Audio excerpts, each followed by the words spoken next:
Hi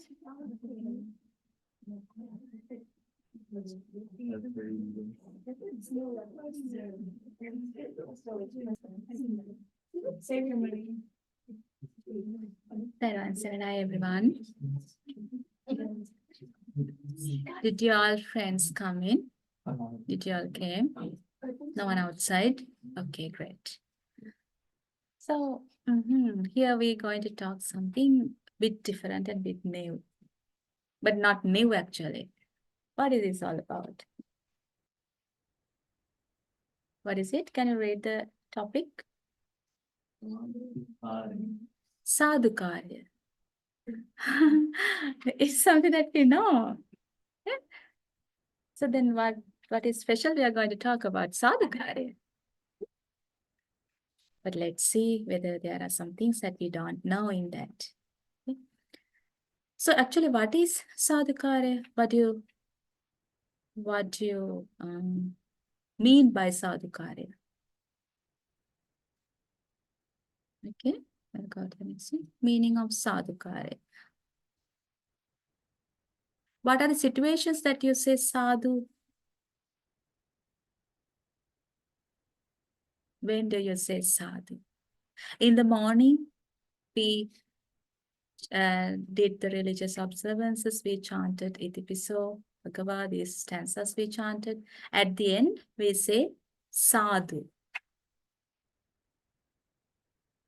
When we offer Lord Buddha something, we offer and say sadhu, right?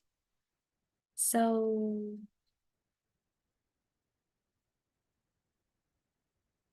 in Dhammapadaya, Bhikkhuvagga, which includes in Kuddaka Nikaya, stanza 361. It tells us the meaning of Sādukāraya. See whether you know this, whether you have heard of this. Have you heard of this? Kāyena sangvaro sadhu, sadhu vācāya sangvaro, manasā sangvaro sadhu, sadhu sabbatta sangvaro, sabbatta samutto bhikkhu, sabba dukkha pamucchati. Have you ever heard of this? Anyone of you? Yes, one has heard about this. Others new. This is new to you. Oh, that's okay. That's fine. I'll tell you the meaning. Kāyena sangvaro sadhu. Let's see the meaning of this. Kāyena sangvaro sadhu. It is good to restrain the body. Kaya means the body. Kāyena sangvaro sadhu. Sadhu vācāya sangvaro.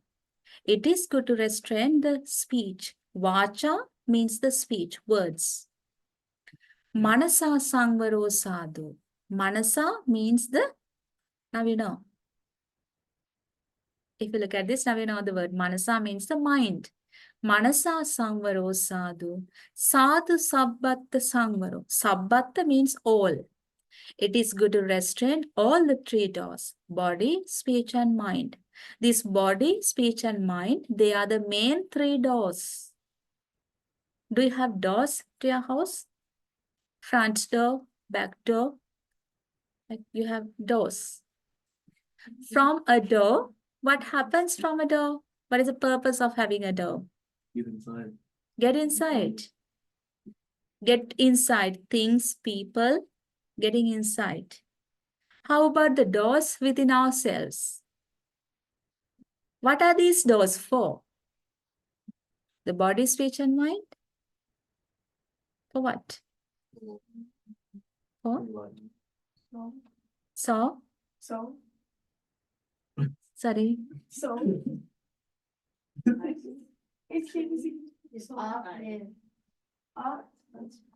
I'm really sorry. I'm not familiar. What is, can you tell it again? Like the soul. Soul. Over to the soul. Ah, that's the, sorry. It's my mistake, not yours. Okay. This door to the soul. Yes. What you say is right. S-O-U-L. That's it. With these doors, how it enriches your soul or makes your soul down. It depends on what the things that you get in from these doors. Actually, it is related to the soul. Let's say the goodness or the badness. So what are the good things that we can let inside ourselves? We talk about these three things. One to the negative side and one to the positive side, if you remember. Yes. Non-delusion, reversion, and Non-great, exactly. Non-great, non-aversion, and non-delusion. These are the three things belongs to the good side. And what is the opposite of it? Great, aversion, and delusion. So using our body, speech, and mind, we do thoughts, words, and actions based on great, aversion, and delusion. That belongs to one side, and the other side, non-great, non-aversion, and non-delusion. So here this says, Kayena Samvaro Sadhu. It is good to restrain the body. What are the things that you do with your body? What are the things that you do with your speech and mind? Let's go into detail. And it is good to restrain all the three doors: body, speech, and mind. And if someone is capable to restrain all the three doors, or a Buddhist monk, or a true Buddhist, to restrain these doors, it necessarily shouldn't be a monk. So then why should I telling these things to you? You also be able to restrain these doors. And can you think who is the person who has restrained all the three doors completely? Buddha, Lord Buddha. Okay. Anyone else who restrained all three doors apart from Lord Buddha? So one person has restraint to a certain level, but not completely, not 100%. Arahant, exactly. Arahant is someone who has restrained all the three doors 100%. That means from body, speech, or mind, he is not doing any misdeed.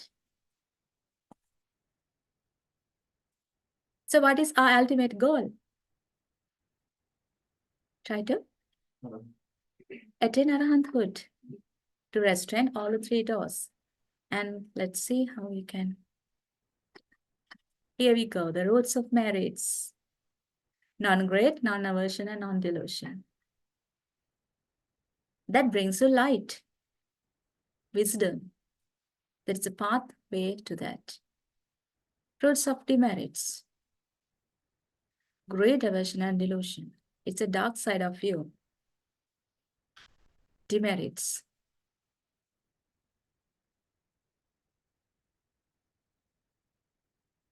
I will tell you the general meaning of these three words, but we'll be discussing these meanings later deeply. So greed refers to generally the lustful attachment. You attach something lustfully. Oh, like when you say, oh, I like this. Wow, this is so nice. Can I have some more? One more bite, please. Do you say things like that? Oh, what a nice car you have. Like, I got a very wonderful dress. So what do all these things mean?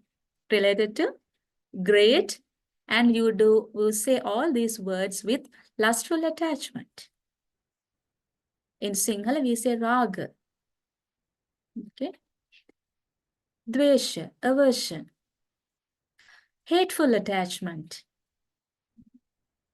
Oh, why did you do this? I didn't want this to happen. When mother has prepared something that you really don't like to eat, oh, is this the things that you prepare I don't like? That is a hateful attachment. That's you get aversive feelings. This occurs because of the lustful attachment. Because you really like some food. Because of that only you measure that this is something I don't like. It is there hidden inside. And the delusion. For now, I will say that delusion is the ignorance about the reality. Okay, so out of these three things, the delusion is the thing that is hardest for us to understand and also hardest for us to eliminate. Only an arahant will be freed from delusion completely. So it has levels. And out of these three things, greed, aversion, and delusion, what do you think that you can feel most? Yes, greed.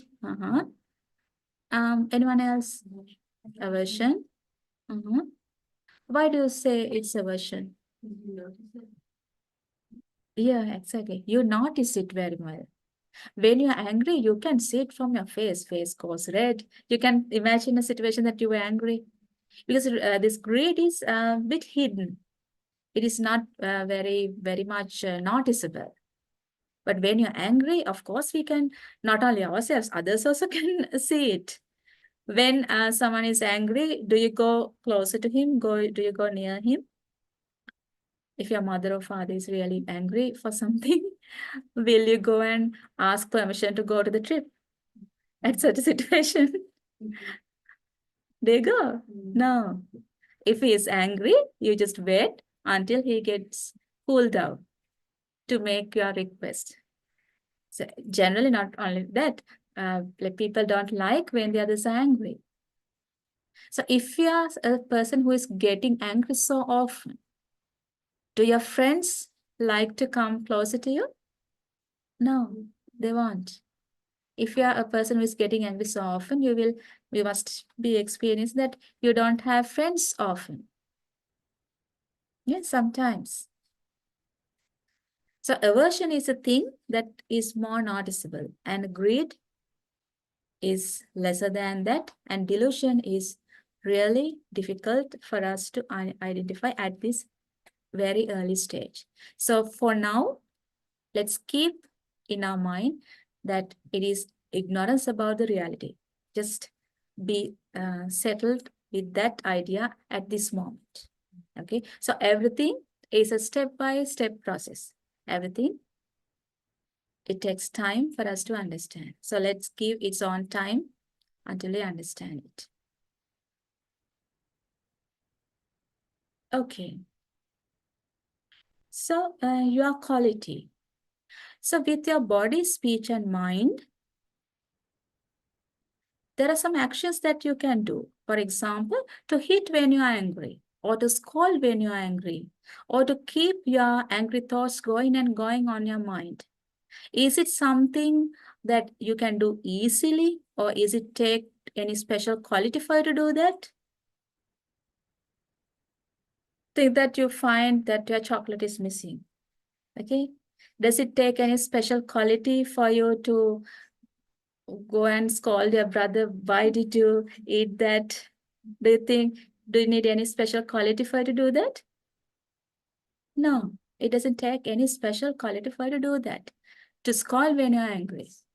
And if your brother, he's little, so if your brother has like messed your table all around and you're really angry, do you take any special quality to go and hit your brother and ask, why did you do that? So you don't need any special quality to do that. Okay. And it always takes a very special quality to not to hit when you're angry. Remember that. It takes a very special quality not to hit when you're angry, and not to scold when you're angry, and not to keep angry thoughts going on and on in your mind. Okay. So now think that someone scolded you, maybe like your father scolded you. Do your father scold you? Yes. Okay. So your father scolded you in the morning for forgetting some what? Tell me one reason you got scolded from your father recently, so I can take that example.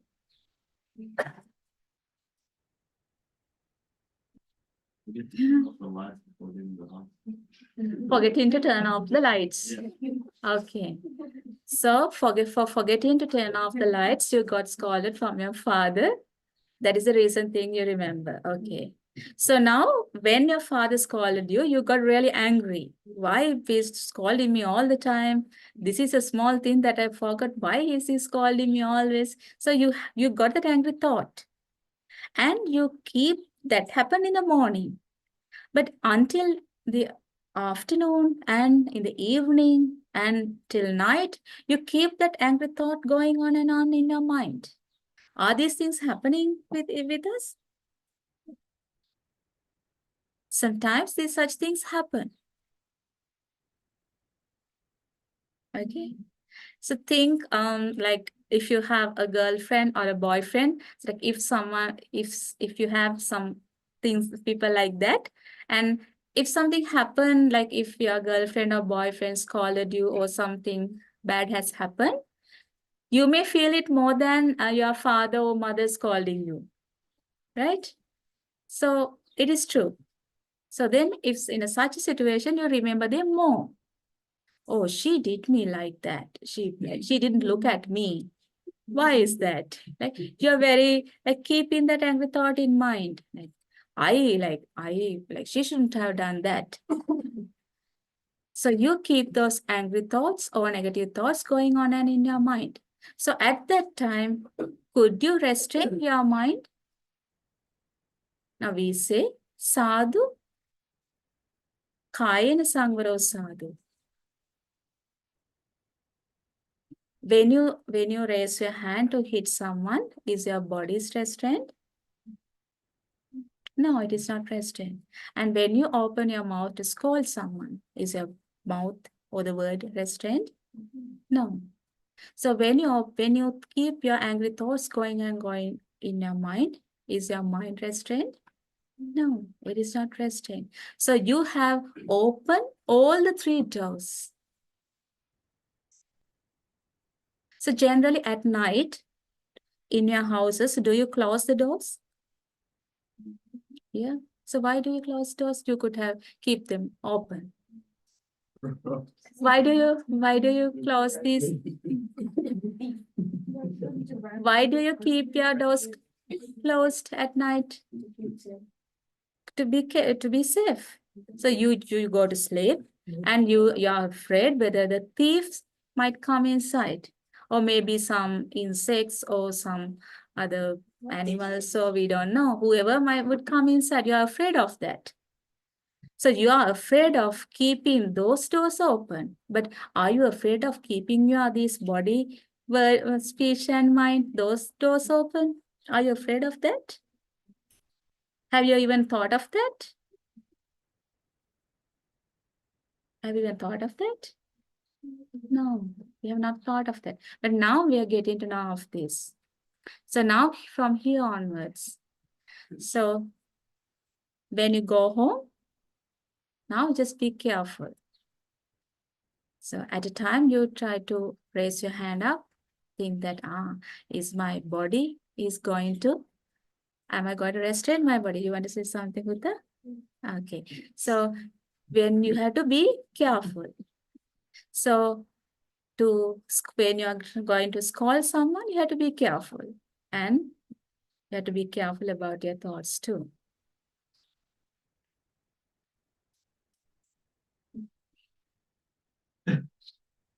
So when you're angry, you make a fist to hit someone.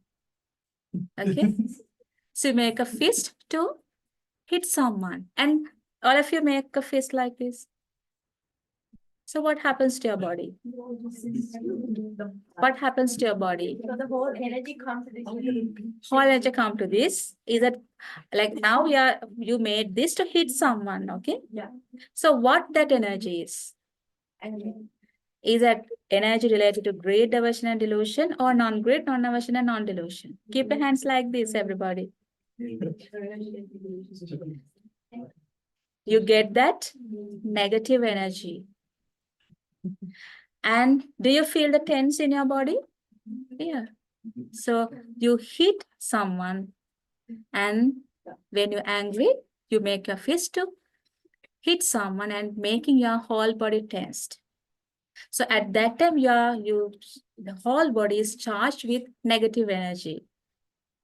from the roots, greed, aversion, and delusion. Do you all feel the same? When you made the fist like that, can you all make the fist like that again?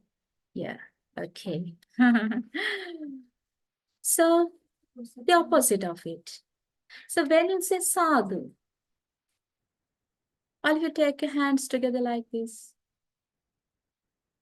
When you may worship, when you take your hands together like this, what happens? You relax your fingers, get the palms together in front, making the whole body and mind relaxed.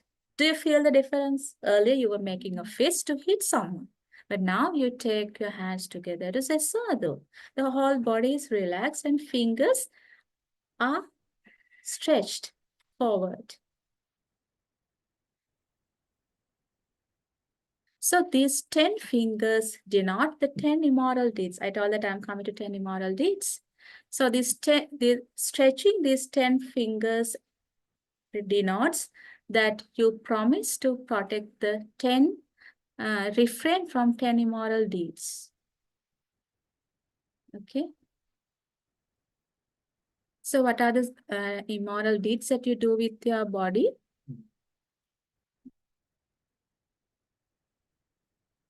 What are they? Killing, stealing, inappropriate indulgence in sensuality. So these are the 3 things that you do with your body. So killing. So you know killing, that taking life from someone with immoral intention. It can be a small insect, from small insect to a bigger creature or a human being. Taking life of someone includes killing. Stealing. Do you steal? Are you sure? Stealing refers to taking someone else's possession without informing, with the intention to keep it for yourself. Eating other person's share without informing, without getting consent, that also belongs to stealing. Okay, right. So how about this? Is things happening? Yes, every one of us do these things. Before getting to know of the severity or the gravity of these things that we do. The next one, inappropriate indulgence in sensuality. How many senses do we have? 5. We have 5. 6 senses altogether. What are these 6 senses? Yeah. Eyes, ears, starting with eyes, ears, nose, tongue, body, and mind. Mind. 6 senses. Tongue, so I didn't take tongue, right? For taste. So these are the 6 senses. And for our eyes, what is compatible for the vision? Sight, the pictures. Eyes, the pictures. Ears, the sound. Nose, the smell. Tongue, taste. Body, touch. Okay. And mind, we get the thoughts. So we have internal 6 and external 6. So with these internal 6 sensory organs, we get the outside sensory information inside. Okay. So is there a problem in doing that? Is there a problem? Can you all see me? Yes. You can see me with your eyes. Is there any problem in seeing that? No. Seeing me? No. If not, you won't be able to recognize. You can see your friends. If not, how can you talk? Now in the break, you went to the kitchen, you had something. So you could recognize things. We use this sensory information to recognize things. So there's no problem in that. So what is this? What this means? Inappropriate indulgence in sexuality. So getting, knowing things, hearing, listening, tasting, all the things should happen for us to function in life. But in like engaging more on any of these things exceeding the limit. That means greed, including more on greed, aversion, and delusion. For example, if you are so much addicted to watching television,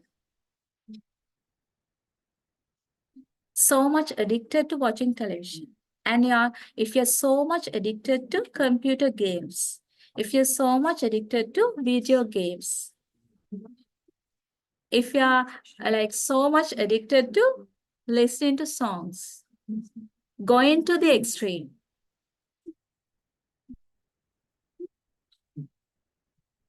it includes the inappropriate indulgence in sensuality. Or if you think of the buying clothes, you don't end up buying clothes. You go you go buying and buying. Any question? Okay. So are you okay with that? So it is something related to the body. Speech. Lying. What is lying? Don't look at that. Tell me what you know. What do you mean by saying a lie? Have you ever told lies? A lot, yeah, okay. Yes.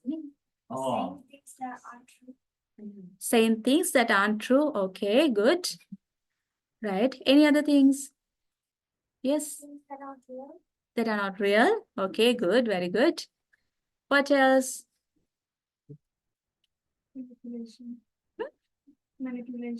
Manipulation, okay. You manipulate things, adding things from your change the meaning. Something happened, but you add your thoughts also to that and tell to the other person. Okay, right. But what Lord Buddha actually told about lying? Now you can read what is there. Spreading anything other than the what? Ultimate truth. So what is the ultimate truth? It is the Four Noble Truths, the Chaturarya Satya. So we are yet to talk about that. So that is the ultimate truth. And spreading something other than the Four Noble Truth is called a lie, because that is considered as the truth. So if that is the rule, so have you all told lies? Yes. We have complete all lies. But the things, all the things that you have just told, it belongs to the below ones. Because you tell something meaningless.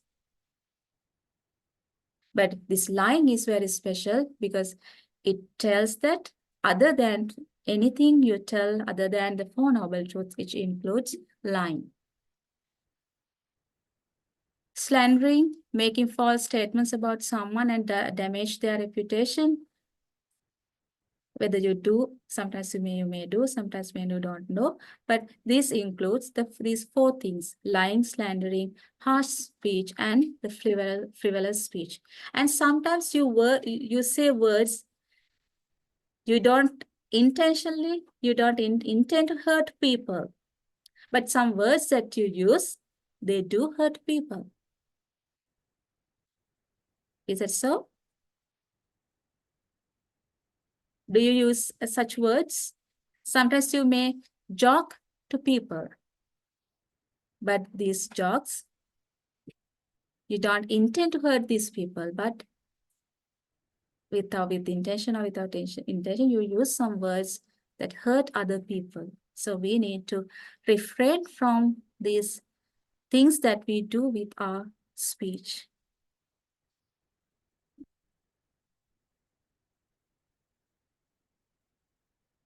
The mind. there are three things that we do with our mind. The covetousness, that is the excessive desire towards owning things in the sensual world. Excessive greediness, we call it the excessive greediness, not this general greediness. Like sometimes like we want something in good ways or bad ways. Somehow or the other, I want it. Not getting it good means, for example, like if you want a promotion in a job that you do, you like in good ways or bad ways, you try to get it somehow, get it done. So it includes that. So hatred. So if you have a strong desire to get something for yourself, and that is the covetousness, and when you don't get that achieved, you get the hatred, that your strong desire is not accomplishing, is not happening. So as a result of that, you get a great hatred. Oh, I just want to have this, but it didn't happen. And the wrong view. What is the wrong view? So we do all these things thinking that this world is full of happiness, joy.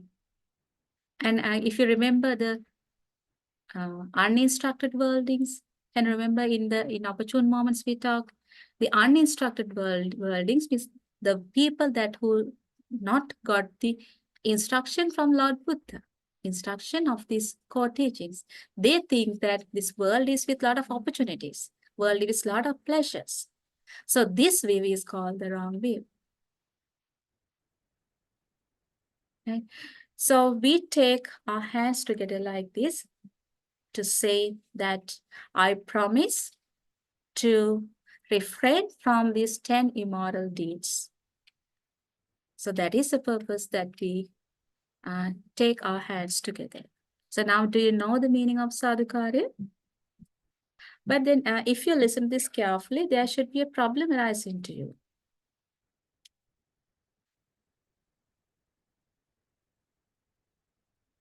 Now there should be a question in your head if you have listened to this carefully.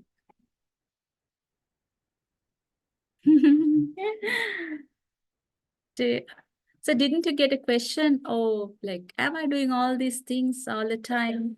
So then how can I say sadhu? Didn't you get a question like that? Now you get a question like that? Yes.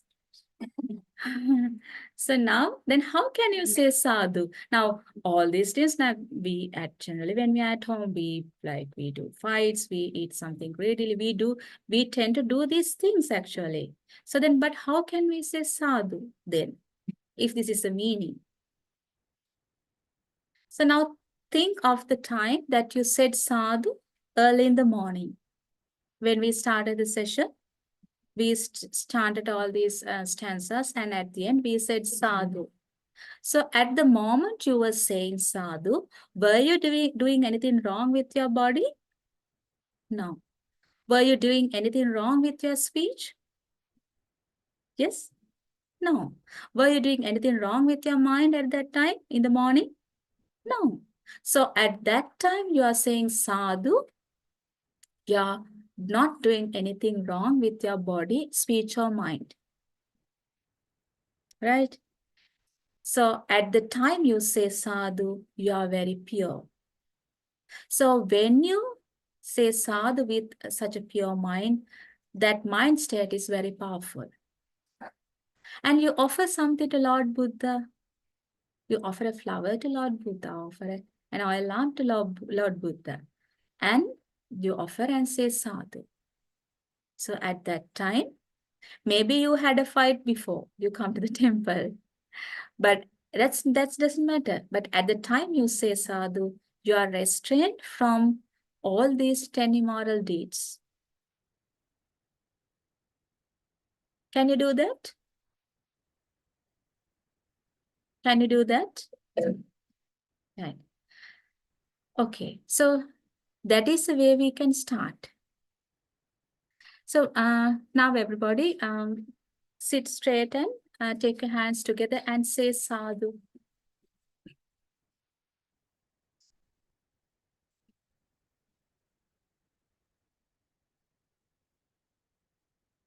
Okay, right. Think so now what did you feel when you say sadhu? You felt relaxed. So now at this moment, now think whether you have any like thoughts, words, and actions. You have anything bad coming?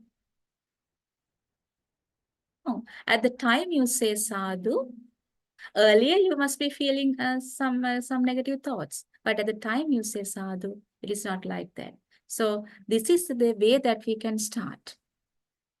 So Sādukāraya will be a starting point for us to discipline our thoughts, words, and actions. Right? Do you feel hot inside? If you feel hot inside, you can move that curtain a bit.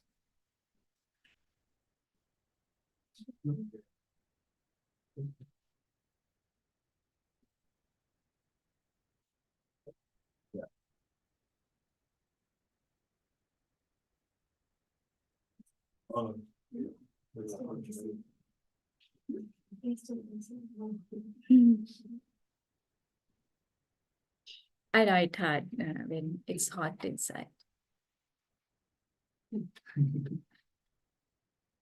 Okay.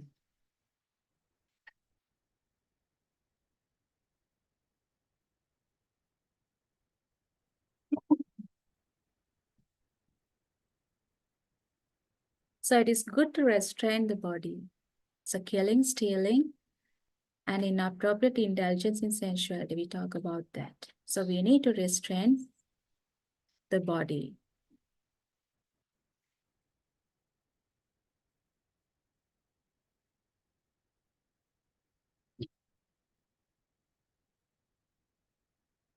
So you need to be careful when you open your mouth next time. So the words that I use, are they real? Are they true? Are these words going to hurt someone? Are they going to do good to someone? If not, we just keep our mouth shut. That's fine. I know, like you feel like it's like, okay, so how can I change now myself? Now I have used to use my mouth so much, right? To chat, like parrots. We used to do that. But now you understand this. Okay. And everything takes its own time. So don't be afraid whether when you see all these things. I'm not saying you to do all these things at once. Actually, you shouldn't do anything forcefully. As we go on, as we understand, the things will happen gradually. So you can, the things will take their own time. We just, what we want to know is to just aware of these things. So have you heard this little poem, the little drops of water, little grains of sand, make the mighty ocean and the pleasant land? Have you heard that? Little drops of water, little drops of water, little grains of sand, make the mighty ocean and the pleasant land. So everything takes what? In bigger amount or little by little? Little by little. So at little place, little point, we can start. So when you say sadhu, so next time, when you come tomorrow, think of this and say sadhu.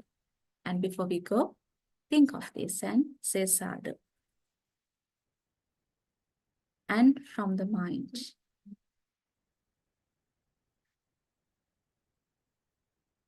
Have you seen people like that? Like showing that they are so friendly towards you and stabbing at the back because of covetousness. Somehow or the other, they want to get the things done. They're so greedy for the things that they really want. And you're angry, you know how it feels like. The hatred comes as a result of not achieving your greedy or like great desires. and wrong view that we all discussed earlier. So how do you say sadhu? There are three ways that you can say sadhu. So can you all take your hands to the top of your head? As you can see in the picture. Now on the top of your head like this. So that's good. Thank you. Keep your hands down. So now when you say sadhu like this, so you make a strong resolve for yourself, protecting the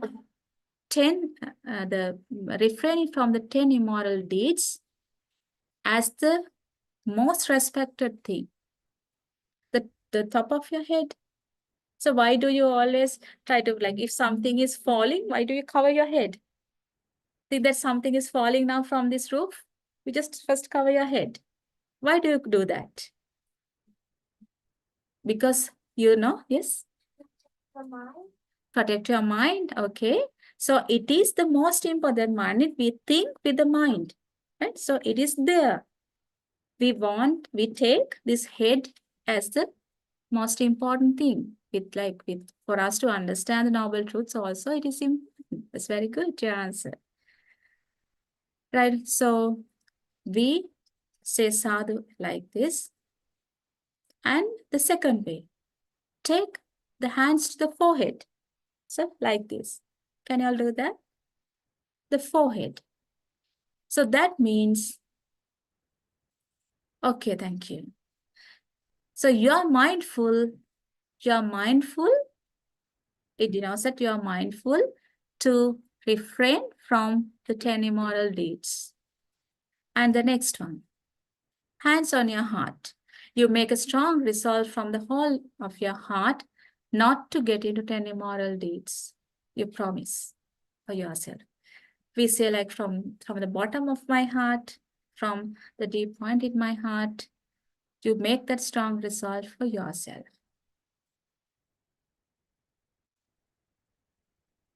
So here we again come to this. So a person who has attained the stage of Arahant is the one who completely restrains all the three doors. And anyone before that is liable to do these 10 immoral deeds.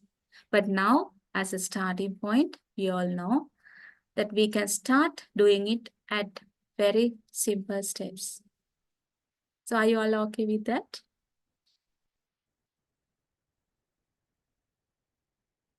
So if this thing is, if we can't do this, like, so are there ever bad people in this existence?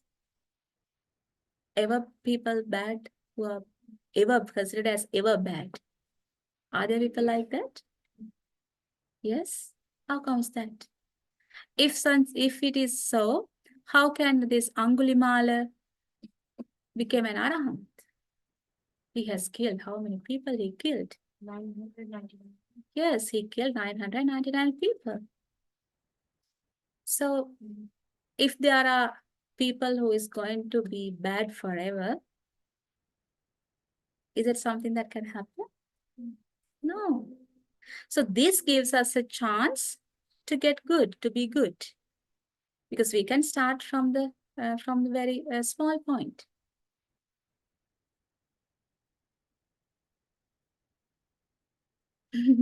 If it is not something like that, Lord Buddha wouldn't have told us this answer. So at the time of we say sadhu, now we can think, I am going to restrain at this moment itself. Okay, so do you have any questions from this? Have you all said sadhu with this meaning? No, we haven't taught. But now we know how to say sadhu. So if there are so many foreigners here in the country, if such a person has asked you, like, well, all these people in your religion say sadhu, now you know the answer. Luckily, no one had asked from you. If someone has asked you, you don't know the answer. But now we know the answer. Do you know the answer now? Right, great. Okay, so let's go for the break for the lunch, and then we'll continue after that. So after the lunch, we'll be talking about, I told you at the beginning, about giving and the results of you are going to get by giving. So we're going to talk about that. So basically, you are going to know the formula of getting things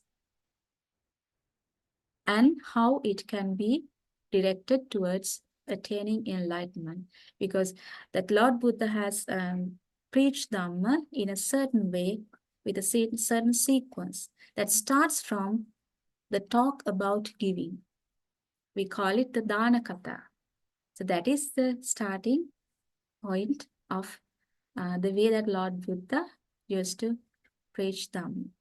So during these sessions, we had laid a background, and after the lunch, we'll be talking about giving, the benefits of giving, what you gain by giving. Do you like to know that?